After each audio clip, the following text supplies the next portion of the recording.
आशीर्वाद दिया। लाइव का मेरा पहला गाना हिट हुआ था, सुर संग्राम। जय हो दीपक भैया, आप तो राजा गजब। आप इस परिवार के सामने आप आलोक कुमार को खड़ा कर दिए। लव यू दीपक भैया, रियली सम्मान करते हैं।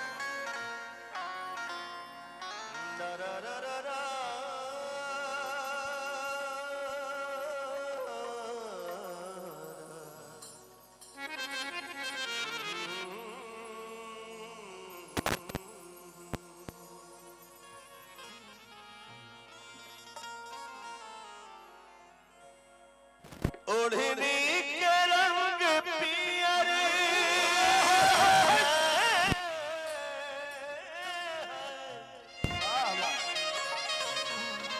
ओढ़नी के रंग पियर जादू चला रहल बा। लागे के जैसे खेतवा में लागे के जैसे खेतवा में सरसों फुला रहल बा।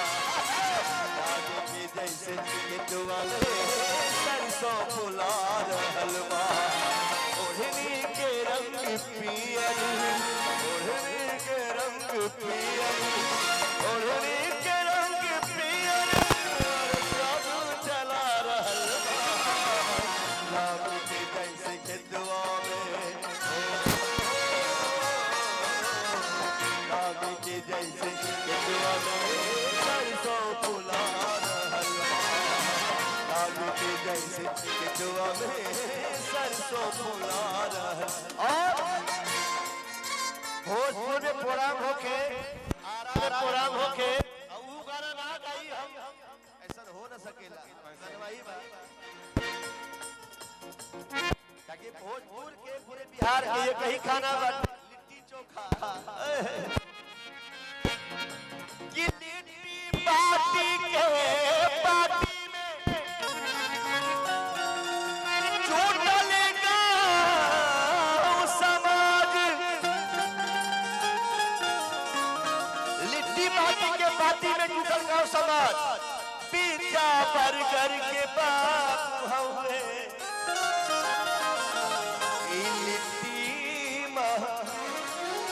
इंटरनेशनल लिट्टी चोखा खैला से ना खैला से धोखा।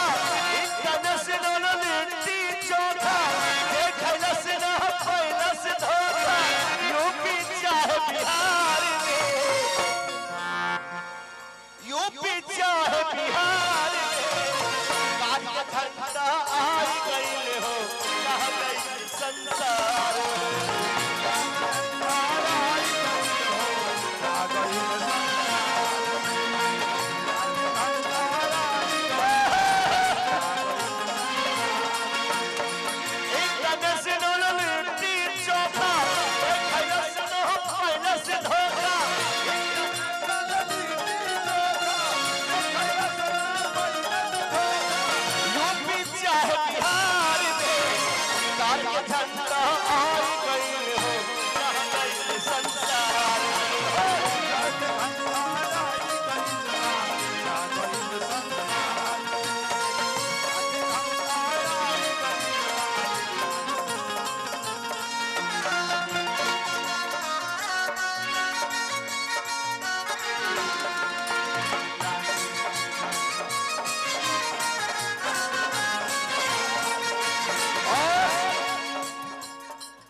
काहे कि दादा हमने के दादा परदादा ये सिखा के गइल बाड़े भैया कि भाई बा आने वाला दिन बहुत खराब होने जा रहा है।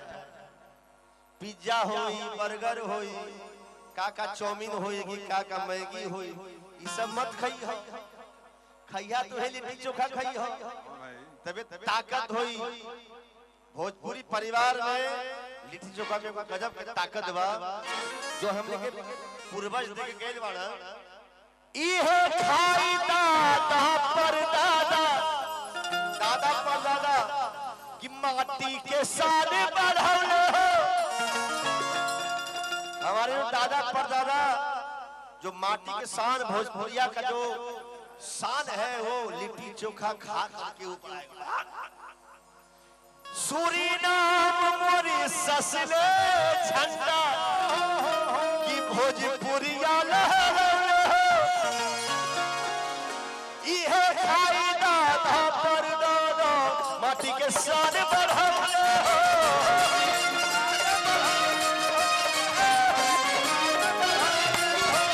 सूरीनाम मॉरिशस ले झंडा भोजपुरिया लहराए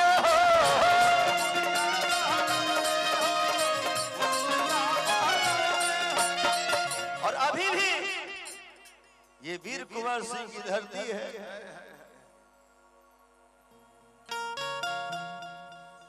वीर कुंवर सिंह जीतू पारे अब्दुल हमीद अबहियों पारे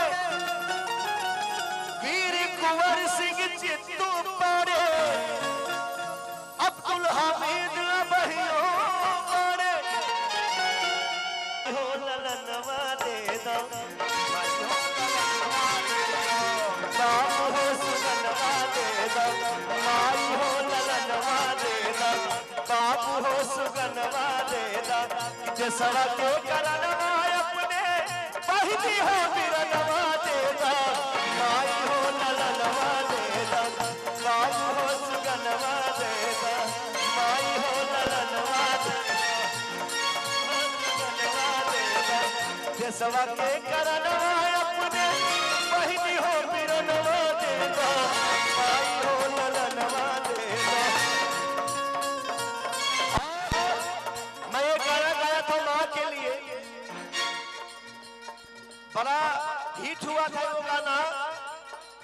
हिंदुस्तान के एक एक लोग सुने थे वो गाना। जब भी पर्व आता है चुतिया का माई तो माँ का आशीर्वाद लेकर बेटा पहुंचता है जब माँ के पास। माँ वो गाना है अमृत के धार के तनो पियाई एगो माई बीना अमृत के धार के तनो पियाई एगो माई बीना कैसे करे जावा चुराई भाई एगो माई बीना कैसे करे जावा चुराई भाई एगो माई। और मैं माँ के लिए बोलूंगा सारे माँ के लिए कि नब माँ को खिया मेरा कालू सहज के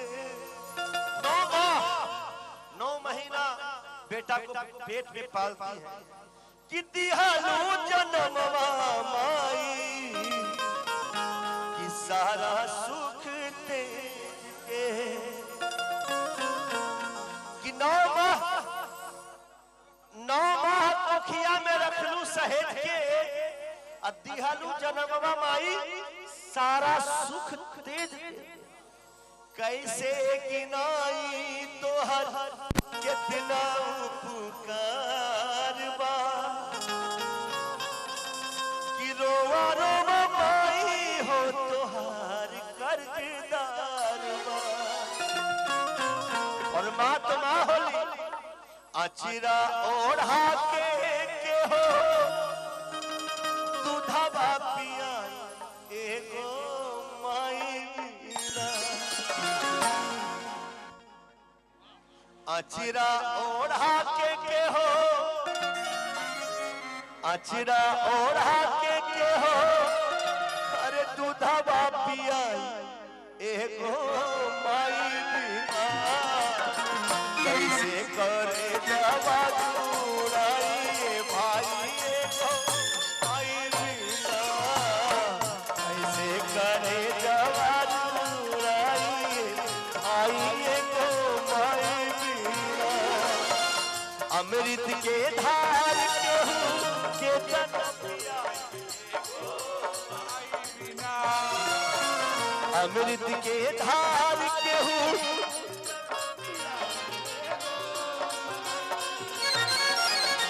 कैसे करे जावा चुराई भाई एगो माई बीना कैसे करे